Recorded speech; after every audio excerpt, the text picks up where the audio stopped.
దేశ రాజధాని ఢిల్లీ, ఆర్థిక రాజధాని ముంబై నగరాల్లోని ప్రధాన విమానాశ్రయాలలో ఎయిర్ ట్రాఫిక్ కంట్రోల్ వ్యవస్థ పూర్తిగా కుప్పకూలడంతో విమాన కార్యకలాపాలకు తీవ్ర అంతరాయం ఏర్పడింది. ఈ ఆటోమేషన్ వైఫల్యం కారణంగా 2 ఎయిర్పోర్టుల్లోనూ విమానాల రాకపోకలు పూర్తిగా స్తంభించాయి. దీంతో వేలాది మంది ప్రయాణికులు ఏం జరిగిందో తెలియక గందరగోళం, అయోమయంలో ఉన్నారు. ఒక్క ఢిల్లీ ఎయిర్పోర్ట్లోనే 500కి పైగా విమానాలు ఆలస్యం కావడంతో ప్రయాణికుల రద్దీ భారీగా పెరిగింది.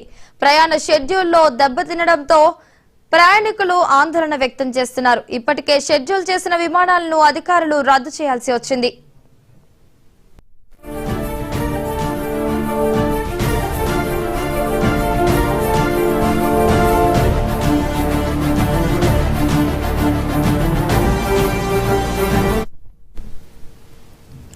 ఏటీసీ వ్యవస్థ కుప్పకూలడానికి గల కారణాలపై ప్రస్తుతం అనేక అనుమానాలు వ్యక్తమవుతున్నాయి. ముఖ్యంగా సైబర్ అటాక్ జరగడంతోనే ఈ ఆటోమేషన్ వైఫల్యం చోటు చేసుకుందని, ఈ కారణంగానే సాంకేతిక లోపం తలెత్తిందని అధికారులు అనుమానిస్తున్నారు.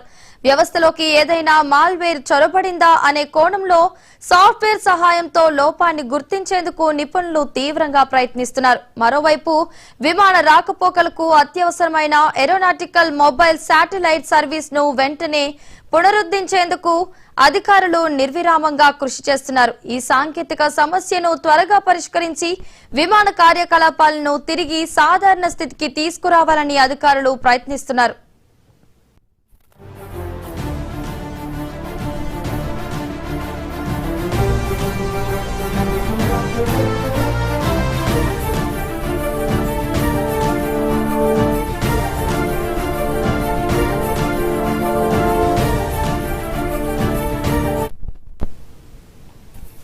ఢిల్లీతో పాటు ముంబై అంతర్జాతీయ విమానాశ్రయంలో కూడా ఏటీసీ వ్యవస్థ కుప్పకూలడంతో ప్రయాణికులు తీవ్ర అవస్థలు పడుతున్నారు. ఇక ఇదే అంశానికి సంబంధించి మరింత సమాచారాన్ని ఢిల్లీ బ్యూరో చీఫ్ శిరీష్ అందిస్తారు. శిరీష్, చెప్పండి.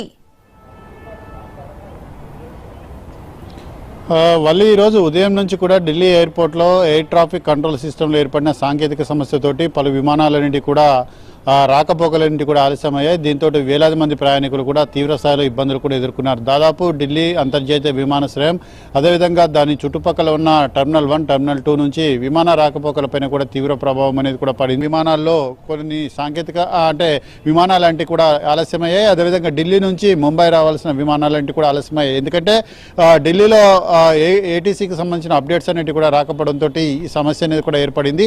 ఎందుకంటే ల్యాండింగ్, టేకాఫ్కు సంబంధించిన సమస్య అనేది కూడా ఏర్పడినట్లుగా అధికారులు చెప్తున్నారు. ఒక ఢిల్లీ, ముంబై ఎయిర్పోర్ట్లో కాకుండా మిగిలిన ఎయిర్పోర్ట్లలో కూడా ఢిల్లీ ఎయిర్పోర్ట్లో ఏర్పడిన సాంకేతిక లోపం వలన విమాన రాకపోకలలో తీవ్ర ఆలస్యం అనేది కూడా ఏర్పడిందని చెప్పేసి కూడా చెప్తున్నారు. భవిష్యత్తులో ఇలాంటి ఘటనలు కూడా చోటు చేసుకోకుండా ఉండేందుకు తగిన జాగ్రత్త చర్యలు కూడా చేపడుతున్నట్లుగా కూడా అధికారులు కూడా చెప్తున్నారు. ఎందుకంటే ఇలాంటి సమస్య అనేది కూడా విదేశాలకు సంబంధించిన ఎయిర్పోర్ట్లో ఎక్కువగా నమోదవుతుంది. కానీ ఈ మధ్య కాలంలో మొదటిసారి ఢిల్లీ అంతర్జాతీయ విమానాశ్రయంలో ఇలాంటి సాంకేతిక సమస్య అనేది కూడా ఎదుర్కోవడంతో అధికారులు కూడా దీన్ని సరిదిద్దే ప్రయత్నం అనేది కూడా చేస్తున్నారు. సో మొత్తం మీద కూడా ఢిల్లీ సంబంధించి ఏదైతే ఆటోమేటిక్ స్విచ్చింగ్ సిస్టమ్ ఏదైతే ఉందో దీనిలో ఏదైతే ఎఫెక్ట్ అనేది కూడా అయింది. సో దీని ఇంపాక్ట్ వల్ల 300 విమానాల రాకపోకలకు అంతరాయం అనేది కూడా కలిగిందని చెప్పేసి కూడా చెప్తున్నారు. అయితే నిజంగా సైబర్ అటాక్ అనేది కూడా జరిగిందా, లేకపోతే మాల్వేర్ ఏదైనా చొప్పించే ప్రయత్నం అనేది కూడా చేశారా? ఎందుకంటే ఈ సాఫ్ట్వేర్ అప్డేట్లో ఒకవేళ మాల్వేర్ని కనుక చొప్పించినట్లయితే సాఫ్ట్వేర్ ఎప్పటికప్పుడు అప్డేట్ కాకపోవడం వల్ల ఇలాంటి గ్లిచెస్ అనేవి కూడా ఏర్పడే అవకాశం కూడా ఉంది.